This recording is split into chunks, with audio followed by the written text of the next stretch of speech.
Saat ini kota Gaza menjadi sorotan dunia seiring dimulainya fase baru operasi militer Israel IDF yang semakin intens.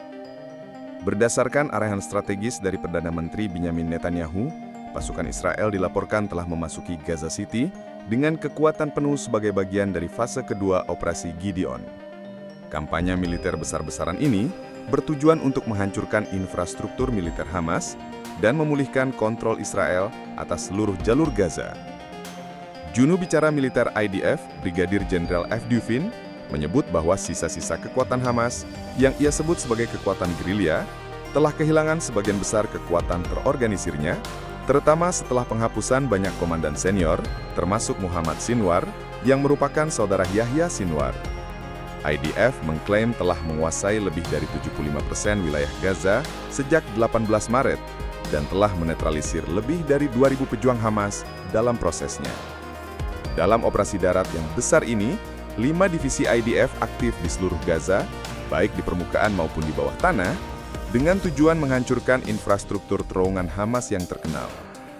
2 koridor darat, yaitu koridor Marak dan koridor Magen Oes, kini efektif memisahkan berbagai wilayah strategis dan memutus hubungan antara sayap-sayap kekuatan Hamas di Rafah dan Han Yunis.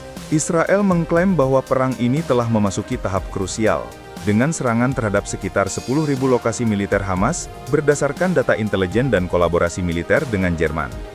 Sementara itu, tekanan diplomatik terus berlanjut. Menteri Urusan Strategis Israel, Ron Dermer, dilaporkan telah bertemu dengan pejabat senior Qatar di Paris. Ini adalah pertemuan pertama setelah Hamas memberikan tanggapan positif terhadap usulan gencatan senjata yang difasilitasi oleh Qatar dan Mesir. Proposal tersebut, yang mirip dengan yang diajukan oleh utusan khusus AS, Steve Witkoff, mencakup gencatan senjata selama 60 hari, serta pembebasan 10 sandera hidup dan 18 jenazah sandera. Meskipun Hamas menunjukkan sinyal kesediaan, Israel belum memberikan tanggapan resmi. Pemerintah Israel menegaskan bahwa gencatan senjata hanya akan terjadi jika semua sandera dibebaskan dan kekuatan Hamas benar-benar dilumpuhkan.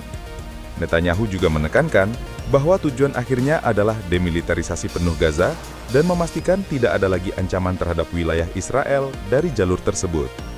Dengan pertempuran dan negosiasi yang penuh ketegangan, beberapa negara seperti Prancis, Inggris, Australia, dan Kanada menyatakan dukungan mereka terhadap pengakuan resmi negara Palestina.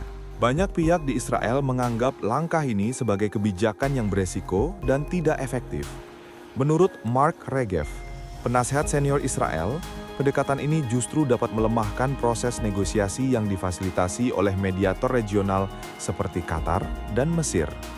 Ia menilai tindakan negara-negara Barat sebagai simbolik dan destruktif karena hal itu memperlemah posisi tawar Israel dan mendorong Hamas untuk tetap percaya bahwa tekanan internasional akan memaksa Israel menerima kesepakatan yang merugikan secara strategis. Regev menegaskan bahwa penyelesaian yang stabil dan aman hanya dapat dicapai melalui negosiasi langsung, bukan melalui tekanan dari luar. Mengenai visi jangka panjang Israel terhadap Gaza, Regev menjelaskan bahwa kebijakan pemerintah sangat jelas. Gaza harus dibebaskan dari kendali militer Hamas.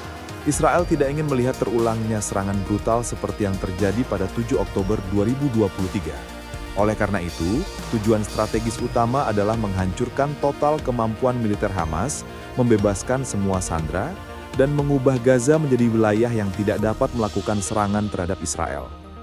Di tengah konflik ini, ada juga kekhawatiran tentang potensi kekacauan yang mungkin muncul setelah konflik berakhir. Tanya siapa yang akan memimpin Gaza jika Hamas tidak lagi berkuasa, tetap menjadi pertanyaan yang belum terjawab, baik oleh Israel maupun komunitas internasional. Sementara itu, konflik sporadis di tepi barat, terutama di Hebron dan daerah Benyamin, terus berlanjut. Sebuah insiden terjadi ketika seorang penyerang bersenjata menembaki tentara IDF di pos pemeriksaan, tetapi berhasil dinetralisir tanpa menimbulkan korban di pihak IDF. Di tempat lain, seorang warga sipil dilaporkan terluka akibat serangan teroris di area yang padat penduduk. Di sisi kemanusiaan, organisasi Hadassah yang merupakan kelompok perempuan Yahudi terbesar di Amerika memainkan peran penting dalam pembangunan infrastruktur kesehatan di Israel. Sejak era Ottoman hingga saat ini, Hadassah telah merawat lebih dari 1 juta pasien setiap tahun. dan kini menjadi pelopor dalam teknologi medis seperti pencetakan 3D, AI, dan layanan trauma darurat. Ini menunjukkan sisi berbeda dari realitas Israel, di mana upaya penyelamatan jiwa terus berlangsung di tengah konflik. Dalam perkembangan diplomatik yang terpisah, Israel telah resmi membuka kembali kedutaannya di Lusaka, Zambia, setelah lebih dari 50 tahun ditutup pasca Perang Yom Kippur 1973. Menteri Asli Israel, Gideon Sa'ar, menegaskan bahwa pembukaan kembali ini merupakan simbol dari babak baru dalam hubungan bilateral yang tidak terpengaruh oleh dinamika politik global. Dengan mendirikan kembali kedutaan di Zambia, Israel menegaskan komitmennya untuk memperkuat hubungan di Afrika, suatu kawasan yang semakin penting dalam konteks geopolitik global. Dalam dunia yang semakin terpecah, langkah-langkah Israel untuk membangun aliansi, merespons tekanan internasional, dan mengembangkan teknologi tampak semakin terintegrasi dalam satu strategi nasional jangka panjang.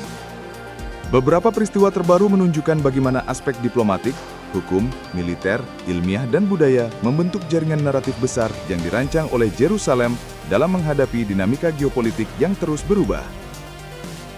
Pembukaan kembali kedutaan Israel di Lusaka setelah lebih dari 5 dekade bukan sekedar formalitas diplomatik, melainkan simbol pergeseran strategis dalam hubungan Israel dengan benua Afrika.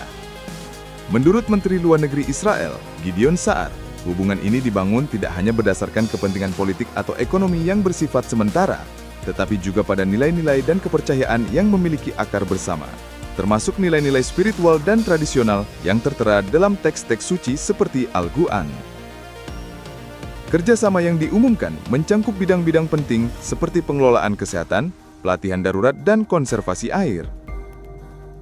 Lebih dari ratusan pelajar Zambia telah menjalani pelatihan profesional di Israel, dan angka ini diperkirakan akan meningkat secara signifikan di tahun-tahun mendatang. Sa'ar juga mengumumkan pembentukan unit darurat dan trauma yang akan ditempatkan di Zambia, menandakan pendekatan transfer pengetahuan yang sangat nyata.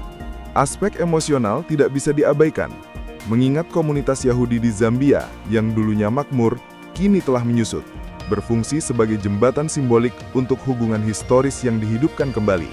Israel menegaskan bahwa hubungan ini lebih dari sekadar kerjasama antar negara. Ini adalah persahabatan yang tulus dengan komitmen untuk masa depan yang lebih stabil. Sementara hubungan dengan Afrika menunjukkan nuansa kolaboratif, posisi hukum internasional Israel justru menghadapi tekanan besar dari lembaga-lembaga global seperti Mahkamah Kriminal Internasional. Namun, dukungan Amerika Serikat untuk Israel tetap kuat. Menteri Luar Negeri AS, Marco Rubio, mengumumkan sanksi terhadap 4 pejabat ICC, termasuk 2 hakim dan 2 penyelidik, terkait dengan surat perintah penangkapan yang dikeluarkan untuk Perdana Menteri Benjamin Netanyahu dan mantan Menteri Pertahanan Yoav Gallant. Langkah ini dianggap sebagai respon tegas terhadap apa yang dianggap Washington dan Yerusalem sebagai penyalahgunaan yurisdiksi internasional yang menargetkan negara-negara demokratis yang berdaulat. Netanyahu menyambut keputusan tersebut sebagai bentuk keadilan sejati, menyebutnya sebagai solusi terhadap tantangan hukum yang dianggap melemahkan legitimasi Israel dan IDF. Pemerintah AS menegaskan komitmennya untuk terus melindungi sekutu-sekutunya dari tindakan hukum yang dianggap bias politik dan tidak sah, sambil memastikan bahwa para pejabat ICC terputus dari sistem keuangan AS.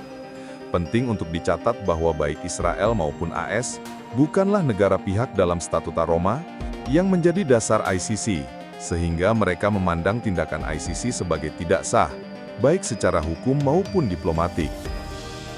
Di tengah dinamika politik dan militer yang kompleks, inovasi medis dari Israel menampilkan sisi lain dari negara ini, sebagai pelopor teknologi global. Untuk pertama kalinya dalam sejarah medis, peneliti dari Universitas Tel Aviv dan perusahaan bioteknologi Medrealth bersiap untuk melakukan operasi implan tulang belakang yang sepenuhnya direkayasa dari sel-sel pasien itu sendiri.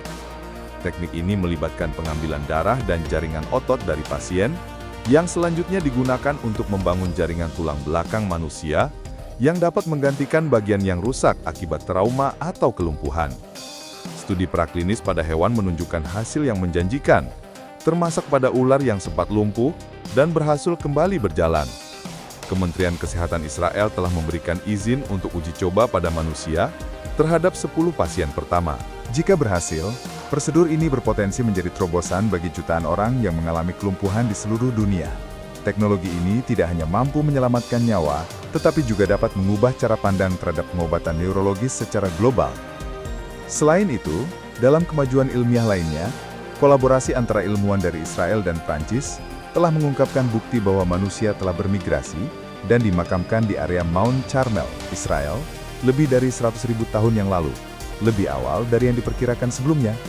Apa yang terlihat dari rangkaian peristiwa ini adalah bahwa Israel kini tidak lagi beroperasi sebagai negara yang hanya fokus pada pertahanan dan kelangsungan hidupnya. Saat ini, strategi Israel mencakup penguatan aliansi di tingkat global, ketegasan terhadap tekanan dari hukum internasional, investasi dalam inovasi teknologi, serta promosi warisan dan budaya. Semuanya merupakan bagian dari satu kerangka besar nation building di abad ke-21. Terima kasih telah menonton video ini. Sampai jumpa.